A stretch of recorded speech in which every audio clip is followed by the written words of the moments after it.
Hi everybody and welcome to another piano comparison video here on the Merriam Pianos YouTube channel. My name is Stu Harrison and today's video is all about the Casio PX-S1100 and how it compares to its predecessor, the PX-S1000. I know that there are people out there who currently own a 1000 who are seriously considering whether the 1100 is worth it to get out there and make the switch and get the new one home. There may be other people who were familiar with the 1000 and they were doing some preliminary research, and now things have shifted to the 1100 and want to know what the differences are. So we're hoping to answer those questions, but most importantly, give you some playing samples so you can hear the differences between the two speakers. If it's the first time that you've joined us here on the channel, we would love for you to join our world of piano lovers, piano nerds, piano geeks, all things piano. It's a big fold, big canopy, big tent for everybody in here, and we love to hear from you as well. So hit that subscribe button and the notification bell. Come and join our community. We'd love to have you. Without further ado, let's get started with the comparison of the 1100 versus 1000 right away.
So we've got the 1100 and we've got the 1000. We have spent the last several weeks and several videos comparing the 1100 to some other common digital pianos in the marketplace that people might also be shopping for, considering something like, the FP10 from Roland or the Yamaha P125 from Yamaha. But we have yet to compare it to the 1100.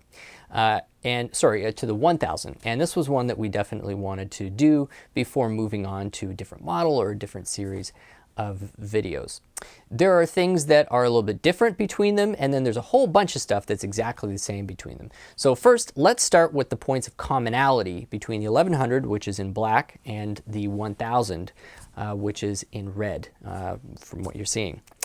Firstly, it would seem that the tone engine and virtually all of the specs relating to the tone engine are exactly the same between these two. They both have 192 notes worth of polyphony. They both use the Air morphing, multi-dimensional morphing sound engine, which, from my understanding, essentially means that they have sampled a real piano from more than just a stereo source, and that's been processed into a stereo image, and that's what we're getting there. I guess not totally dissimilar to, say, what Kawai's done with some of their more advanced harmonic imaging. They have the same amplifier power between the two of them, which I believe is 8 watts a piece, if I'm not mistaken. They have the same body, they have the same casing, they have the same pedal options, they have the same color options as well. You can get this in white, red, as well as black. It also has the same keyboard. There's been no change to the keyboard. So the 1100 and the 1000 really are going to look pretty much the same, play pretty much the same. There is one slight tweak to the user interface on the 1100 in which they have gotten rid of the e-piano button. So to get any kind of quick access to some of those, you'll either want to have your mobile device attached using the Cordana app, or you'll be using shortcut keys to access it on the 1000. I actually kind of like the fact that they had that e-piano, because I think for a lot of piano players, an acoustic piano and e-piano are the two most commonly selected tones, so it was kind of nice to have that. They've gotten rid of it for the 1100. I don't think it's such a big deal, but something to be aware of. Now let's get into where the differences are. The 1100 comes with a Bluetooth adapter, which gives you both Bluetooth MIDI as well as Bluetooth audio. This does not, and I say this all the time, mean that you can use Bluetooth headphones with this keyboard. You cannot. However, you can stream Bluetooth audio to this instrument and use its onboard speaker system. Or you can also use the Bluetooth MIDI to create linkages between apps and between devices. So that is updated. The 1100 has that capability. The 1000 does not have that capability. But let's get to the stuff that probably most people are going to be thinking about and caring about, which is the tone. Has there really been any change to the tone, and specifically from these speakers? So at the very end of the video, we are going to be doing a back-to-back comparison and playing both of these instruments. But having played them now for close to an hour back and forth, there is a difference. I'm going to hesitate in qualifying the size of that difference because, you know, I would say that when it comes to the mid-range and the treble on the 1100, there is a definite improvement. There's definitely a discernible difference between the two. When I am playing on the 1000, and I have both of these, by the way, turned up almost to maximum volume, like 95%, just a little bit off the top. And I'm playing through this range, for example.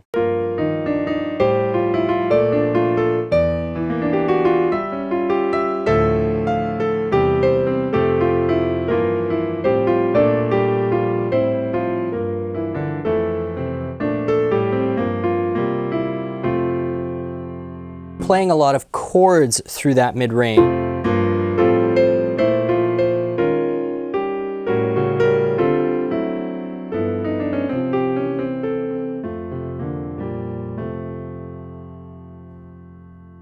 That sounds pretty good. When I go over to the 1100 and I'm playing in the same range at the same volume with exactly the same setting,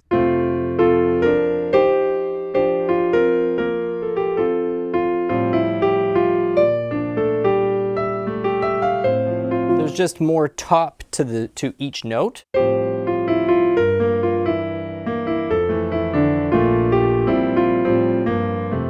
And the thicker I make the chord, the 1100 seems to have just a little bit more clarity throughout that chord than what I get on the 1000. So the more notes I add, the less it sounds like a mush, and the more I'm able to really clearly discern each individual note on the 1100.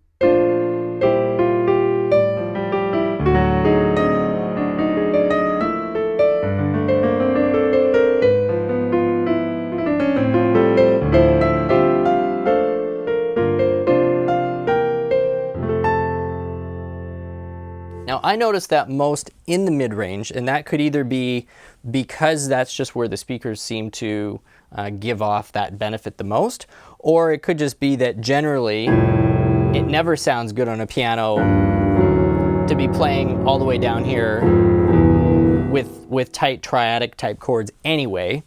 But either way, I really notice it through the mid-range. There's just less muffled, woofy mid-range happening on the 1100 when I'm in kind of a slightly elevated volume range.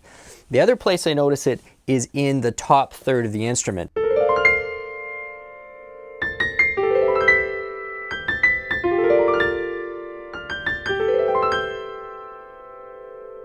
There's a lot more detail up in that range than when I'm overplaying.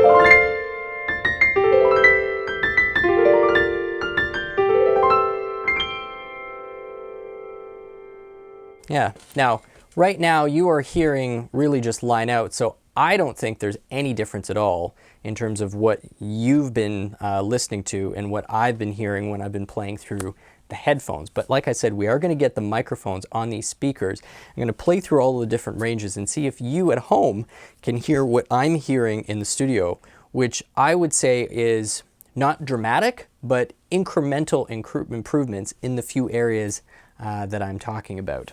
They both have these tone ports or air ports along the treble and along the bass. I guess that's supposed to allow some direct acoustic sound frequencies to escape the front of the instrument, I guess from the back of the speaker cone is the idea, so that you are getting a little more detail out front instead of just completely a reflected tone out the back of the instrument.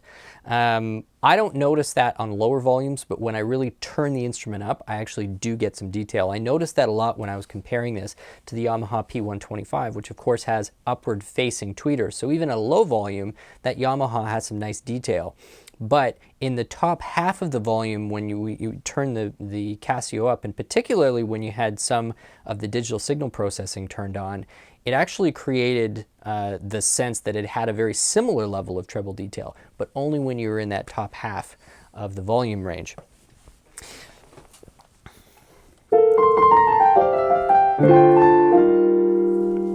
I don't detect any difference whatsoever in the action of these two instruments.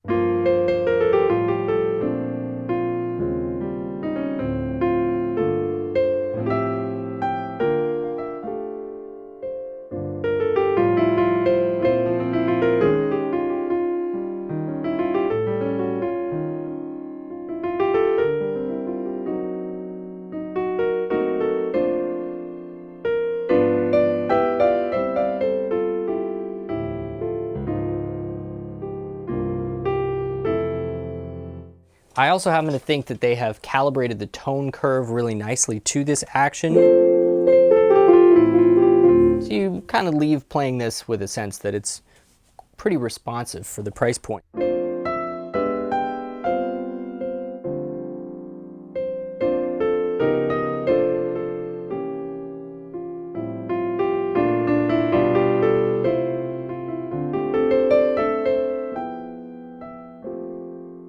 Given that I'm playing this at 95% volume and there's no soft pedal, I'm still able to get a really great responsive range.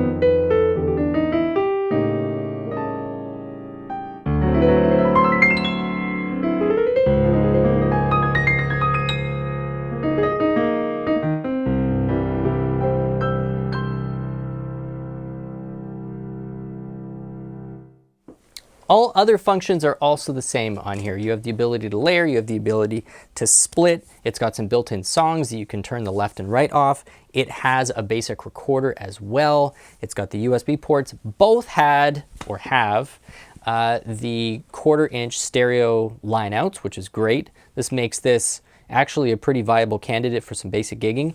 And another feature that doesn't get talked about a lot, but I could see this getting used quite a bit, is the fact that it can be battery operated and not with some crazy D cells. You can just throw some AA's in there, and not 14 of them. I think it's like 6 or 8 or something that you need. Both of these instruments come in at the same weight. It's advertised as the slimmest, lightest. It technically is. It's not lightest by like 10 pounds. I think it's lightest by something like 2 pounds. But it still is very much the lightest and slimmest 88-note weighted keyboard on the market. So they can make that claim, and it is an accurate claim. But like I said, worth noting that instruments such as the Roland FP10, which is available still as an ongoing product in some countries. I know in the United States, I think that was being phased out, but here in Canada, I think in other parts of the world, the FP10 is still a current product. Kawai's ES110 isn't terribly far off that. The Yamaha P125, they're all sort of in the 30 pound and under range, but this one at under 25 pounds is definitely quite lightweight. We are going to take a super quick break. We're going to be back. We're going to get these microphones set up and actually give you a sample of what I would say is probably the most meaningful difference between these two from a musical standpoint. From a feature standpoint, of course, we know we've got the Bluetooth, and that's what jumps off the page the fastest. But for people who are buying this as a musical companion, I think the next section is going to be the most useful. Thanks so much for being with us today. We'll see you in a second.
So there you have it. Let us know what you thought in the comments in terms of the sound difference between the 1000 or 1100. Could you hear any at all? Really interested to hear some of our regular commenters' thoughts on the differences between the sound from one to the other, whether there was anything super obvious at all, or do we really have two instruments with very little difference? Like I said, I've done my best to share my own experience in playing these, in person. And like I said, the biggest musical difference between the 1000 to the 1100 to me is a little more clarity through the mid-range and more detail in the highs between these two instruments. Otherwise, the Bluetooth is a nice add-on. Other than that, we pretty much got a continuation of a lot of the same architecture and features from the 1000 to the 1100. Hope you have enjoyed the comparison. Please, if you have just started visiting us, if this is one of the first videos you've seen and you're finding them useful, if you're finding them interesting or entertaining, we'd love to have you join our world of piano lovers here. Hit that subscribe button and the notification bell so that you come back and see us again. We'd love to have you. My name is Stu Harrison. This has been Merriam Pianos on YouTube, and we'll see you again soon.